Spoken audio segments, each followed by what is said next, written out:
Hello everyone. In this video, we will show how to draw a horizontal line on Tradingview. This is a simple but powerful tool to help us track support and resistance levels on any chart.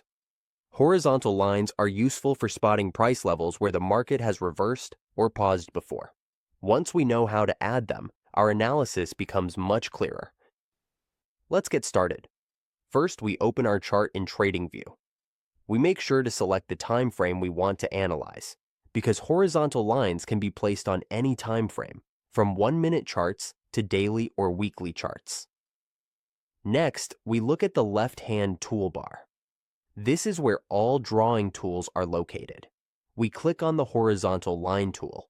It looks like a simple straight line running horizontally across the chart. Once we select it, we move the cursor to the price level where we want the line to appear. We click on the chart, and the horizontal line will appear instantly. We can drag it up and down to adjust it to the exact price we want to mark.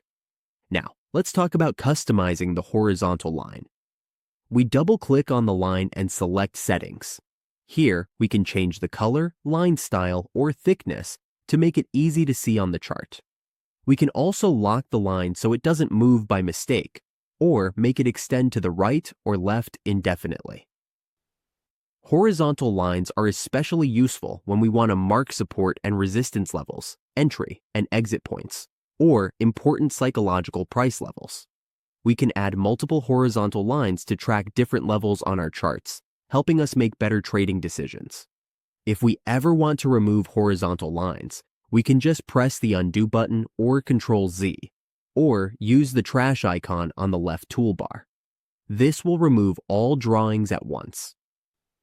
A few tips to keep in mind. Always place horizontal lines at key price levels, not at random points, to make them meaningful. We can use Snap to Price by holding Shift while placing the line to get the exact price levels. Using different colors or line styles helps us tell the difference between support, resistance, or other key levels. To recap, we open our chart, select the horizontal line tool, click at the price level we want, adjust and customize the line, and use it to track support, resistance, or other key levels. Drawing horizontal lines is simple, but when used correctly, they can make our charts easier to read and our trading decisions more informed.